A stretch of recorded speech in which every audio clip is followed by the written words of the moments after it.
ना खड़ा हो सके और ना बिल्कुल लेटा हुआ हो, बस बिल्कुल जिस तरह इराक है, जिस तरह शाम है, जिस तरह उर्दन है, जिस तरह लीबिया है, इसी तरह का ईरान फिर एक बना के इसराइल के सामने रखा जाए। चीन और तुर्की और अजरबैजान पाकिस्तान के साथ खड़े थे, तो सेम लाइक दैट जो है इजराइल हिंदुस्तान के साथ खड़ा था। बिल्कुल उनका दोस्त मुल्क है, खड़ा हो सकता है, लेकिन पाकिस्तान के साथ उनके मसले मसाइल बहुत हैं।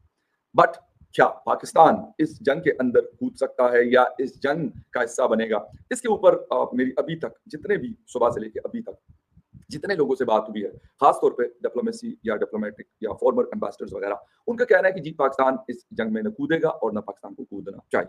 हाँ, तो ईरान इनकी अमेरिका की बेसिस का वगैरह वगैरह क्या नुकसान करेगा वो सेकेंडरी बात है, लेकिन पाकिस्तान अगर अमेरिका के साथ इन्वॉल्व हो गया तो ईरान पाकिस्तान का बैंड बजा देगा। धमकियां सुनने को मिल रही थी, सिर्फ खबरदार किया जा रहा था कि अगर ईरान के ऊपर हमला होगा तो फिर ईरान उसका भरपूर जवाब देगा। हमला हुआ, सारा दिन गुजर गया, लेकिन उस तरीके का जवाब हमें नज़र नहीं आया ईरान की तरफ से जिसका फौरी तौर पर इंतज़ार किया जा रहा था। लेकिन अब ये बताया जा रहा है कि एक बड़ी जवाबी कार्रवाई का आगाज़ कर दिया है ईरान ने। तीसरी जंग अजीम की बात की जा रही है और पाकिस्तान के ऊपर अटैक आएगा। ट्रंप के साथ मामलात बन गए हैं, अमेरिका के साथ मामलात बेहतर हो गए हैं, ज़बरदस्त फर्स्ट क्लास, और अब ईरान वाली एपिसोड अमेरिका सामने लेके आया। We fully support Iran's right to have for civilian use peaceful nuclear program. देखिए, इस्लामी ममालिक तो मैं माफ़ी चाहता हूँ लेकिन बेगैरती की आला मिसाल हैं। मैं माफ़ी चाहता हूँ, लेकिन ये हकीकत है, ये वो बात है जो सबको मेरे ख्याल में पता है। होना चाहिए जिसमें सब शामिल हों और इजराइल पे प्रेशर डालें। ये इन्होंने जितनी भी ये ज्यादती की हैं, जेनोसाइड किया है, अब पूरे खित्ते में जंग फैला दी है, इस वजह से मेरे ख्याल में दुनिया साथ हो सकती है कि इजराइल को रोका जाए इस वक्त। लेकिन मुनीर अकरम साहब, अभी इस हमलों के बाद जो ट्रंप साहब का बयान सामने आया है वो भी कोई ईरान की फेवर में ऑब्वियसली पहले भी नहीं था या अब भी वो नहीं है, लेकिन अब भी वो कहते हैं कि मुआहदा ईरान अगर कर ले तो वो बेहतर है, इससे पहले कि देर हो जाए या सब कुछ ख़त्म हो जाए। आग लग चुकी है और मशरक़ बईद में और पाकिस्तान और भारत के दरमियान दुनिया के मुख्तलिफ हिस्सों में ये जंग की आग भड़का चुके हैं, जो कि आलमी जंग ही है कि पूरी दुनिया को और खासतौर पर यूरोप को एक बड़ी आलमी जंग में फंसाकर तबाह और बर्बाद कर दिया जाए। अब ये यहूदी इतने खुलकर ताकतवर हो चुके हैं कि इनको अब मगरबी तहजीब की जरूरत नहीं है, इनको अब अमेरिका की जरूरत नहीं है। जब तक अमेरिका में सांस बाकी है ये उसको निचोड़ते रहेंगे जैसे अभी निचोड़ रहे हैं, लेकिन इनके अपने अकायद के मुताबिक भी, इनके अपनी स्ट्रेटजी और प्लानिंग के मुताबिक भी अब इन्होंने दुनिया का मरकज इसराइल को बनाना है, यूरोप और अमेरिका को क़यादत नहीं देनी। उनको इस्तेमाल तो कर रहे हैं, लेकिन इस्तेमाल करके अब ये उसी तरह तबाह करेंगे जैसे पहली जंग अजीम में भी इन्होंने यूरोप को तबाह किया, दूसरी जंग अजीम में भी यूरोप को तबाह किया और तीसरी जंग अजीम में भी ये यूरोप को तबाह करेंगे और फैलेंगे ये खुद मुसलमान दुनिया में जिसको ये एक एक करके खंडर बनाते जा रहे हैं। 9/11 के बाद इन्होंने यही जंग पहले पाकिस्तान के खिलाफ डिप्लॉय की। CIA की पूरी प्लानिंग थी कि 2015 तक हम पाकिस्तान को नक्शे से ही मिटा देंगे और इसकी जगह मुख्तलिफ छोटे छोटे ममालिक निकाल लेंगे, जैसे इन्होंने 10 साल पहले यूगोस्लाविया में किया था। इसीलिए अफगानिस्तान में अमेरिकन के आने का मकसद सिर्फ एक था, वो पाकिस्तान को यूगोस्लाविया की तर्ज पर डिसइंटीग्रेट करना। वो कोई अफगान तालिबान के लिए नहीं आए थे, वो किसी अलकायदा के लिए नहीं आए थे। अफगानिस्तान में आने का मकसद सिर्फ ये था कि आलम इस्लाम की वाहिद एटमी ताकत को डिसइंटीग्रेट करके ग्रेटर इसराइल के लिए रास्ता साफ किया जा सके। That is the real story. हकीकत ये थी। ईरान पर ज्यादती करार दिया है, लेकिन क्या ईरान, हम जो सुनते हैं कि जी ईरान ये कर लेगा, ईरान वो कर लेगा, अभी तक की रिसेंट हिस्ट्री में, रिसेंट पास्ट में ऐसा कुछ नहीं हुआ। लेकिन एक चीज हमें माननी पड़ेगी और वो है इजराइल का एज। किस चीज का? इस चीज का कि उनके जो लोग थे उस सारे मतलब उनके निशाने पे थे और उनको पता था कि ये लोग कहां पर हैं। ये एक बहुत बड़ी चीज है मेरे ख्याल में। ईरानी हुकूमत या ईरान के लोग, जज्बाती बातें अलग होती हैं और हकीकत पसंदाना चीजें जो हैं वो अलग होती हैं।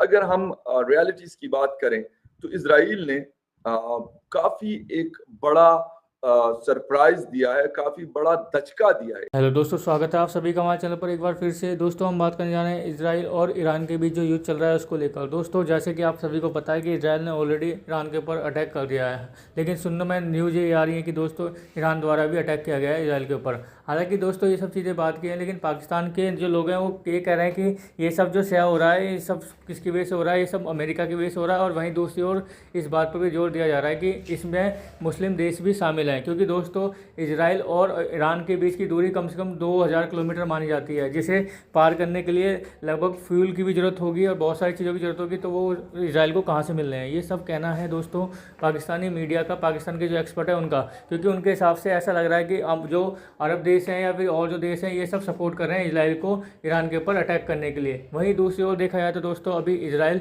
ने सिर्फ एक ही अटैक किया है। उसके बाद में दोस्तों ये कहा जा रहा है कि जो इनके एक पत्रकार है उन्होंने कहा कि इसका जो प्लान है वो 14 दिन तक लगातार अटैक करना है। अगर दोस्तों ऐसा हुआ कि 14 दिन तक लगातार अटैक होता रहा ईरान के ऊपर, तो ईरान को जहन्नुम बनने में टाइम नहीं लगेगा, क्योंकि दोस्तों इजराइल के जो अटैक होते हैं बहुत खतरनाक होते हैं, जिसका सीधा सीधा उदाहरण आप अभी देख सकते हैं गाजा, हमास, फलस्तीन में क्या हाल हो चुका है। जिस तरीके से इजराइल ने वहाँ पर अटैक करे हैं, उसके बाद में ये देश अब शायद आने वाले टाइम में काफ़ी सालों तक खड़े भी नहीं हो पाएंगे अपने पैरों पर, क्योंकि दोस्तों अभी जो ईरान के अंदर सिचुएशन है, जिसे अमेरिकी राष्ट्रपति डोनाल्ड ट्रंप ने भी सामने से कहा है कि इस युद्ध को रोकने के लिए ईरान को अपनी जो परमाणु डील है उसको मानना होगा, लेकिन दोस्तों अभी तक ईरान ने ऐसा कुछ नहीं कहा है। तो दोस्तों आगे देखते हैं वीडियो में क्या होता है।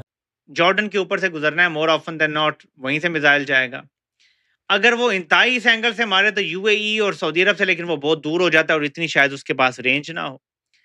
तो जॉर्डन खास तौर पे जो ईरान ने ड्रोन भेजने की कुछ खबरें आई थी, 300-400 ड्रोन भेजे हैं, वो मार गिराए हैं। जॉर्डन के अंदर जो अमेरिकी ज़ाहिर बेस है और जॉर्डन का अपना भी सारा सिस्टम है, उन्होंने मार गिराए। ईरान का जवाब डिपेंड करता है कि मुस्लिम ममालिक क्या ईरानी हमले को नाकाम बनाने में अमेरिका और इसराइल की मदद करेंगे या नहीं। अगर वो मदद करेंगे तो मैं अभी आपको बता देता हूं कि ईरान का जो जवाब है वो बिल्कुल टूथलेस जवाब होगा। ईरान की एयरफोर्स भी कोई खास एयरफोर्स नहीं है, ये ध्यान में रखिएगा। ईरान के पास जो जहाज हैं वो MiG-29 किया गया है, जवाबी जो कार्रवाई है।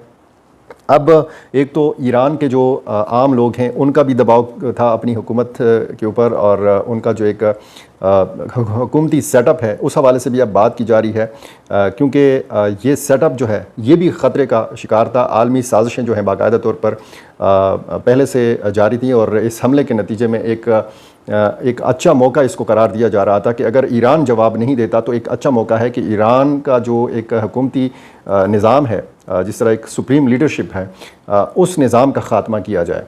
ईरान के अंदर जासूसों की एक बड़ी तादाद है जो इसराइल के लिए ये जासूस काम करते हैं, अमेरिका के लिए काम करते हैं, मुख्तलिफ दीगर ममालिक के लिए ये काम करते हैं। और ये जो ईरान, तो दोस्तों आपने देखा पाकिस्तानी मीडिया का रिएक्शन। पाकिस्तानी मीडिया का रिएक्शन देखने के बाद में आपने साफ साफ देख लिया होगा कि इस तरह से पाकिस्तानी मीडिया बोल रहा है कि ईरान को एक अपाहिज की तरह करना चाहता है इजराइल। और जहाँ पर देखा जाए तो दोस्तों जो मुस्लिम देश हैं और जो और भी देश हैं, पाकिस्तान को अपना भी खतरा सता रहा है कि कहीं इजराइल उनके ऊपर भी ईरान के बाद में अटैक न कर दे। उसके बाद में दोस्तों उनको ये भी डर लग रहा है कि वो किसका सपोर्ट करेंगे। अगर ईरान को सपोर्ट करते हैं तो उधर से अमेरिका उनके ऐसे सीमा होता है, अगर अमेरिका सपोर्ट करता है, अमेरिका को सपोर्ट करते हैं, इजराइल को सपोर्ट करते हैं, तो वो उनके बस की बात नहीं, क्योंकि इजराइल को हमेशा से अपना दुश्मन मानते हैं। वहीं अगर वो गलती से अगर इजराइल को सपोर्ट करते भी हैं तो ईरान को क्या मुँह दिखाएंगे, क्योंकि दोस्तों अभी ईरान को सपोर्ट करेंगे तो नहीं करेंगे तो ईरान उनको खा जाएगा। क्योंकि दोस्तों अभी ईरान ने बहुत सपोर्ट किया था पाकिस्तान को, लेकिन अगर इसके बाद में अगर पाकिस्तान की तरफ से ऐसी गुस्ताखी की गई ईरान के लिए तो शायद हो सकता है आने वाले टाइम में दोनों देशों के रिश्ते इतने ज़्यादा ख़राब हो जाएंगे कि जिसके बाद में पाकिस्तान को जो एक मुस्लिम देश है जिसका सपोर्ट मिला था वो उसका साथ छूट जाएगा। लेकिन दोस्तों देखने वाली बात होगी कि किस तरह से ये युद्ध आगे जाने वाला है, क्योंकि दोस्तों ये युद्ध शायद तीसरे विश्व युद्ध की तरफ बढ़ रहा है। क्योंकि दोस्तों